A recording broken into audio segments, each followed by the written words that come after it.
বিসমিল্লাহির রহমানির রহিম। আসসালামু আলাইকুম।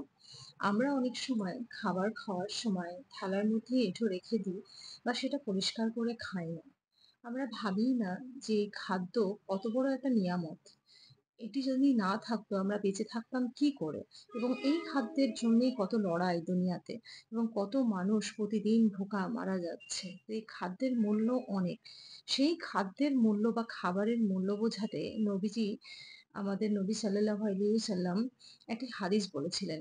হাদিসটি হচ্ছে জাবির রাদিয়াল্লাহু তাআলা আনহু থেকে বর্ণিত।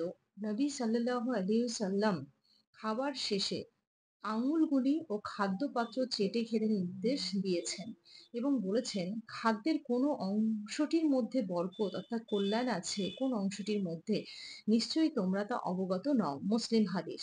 তাহলে বুঝতে পারছেন যে একটি খাবার শুধু যে নয় তা নয়, খাবার যে শেষ করতে হবে শুধু সেই কথাটাই শেষ নয়, নিজের আঙুলও চেটে পরিষ্কার করে থালা চেটে খেতে দেওয়ার নির্দেশ আমাদের নবী সাল্লাল্লাহু আলাইহি সাল্লাম দিয়েছেন।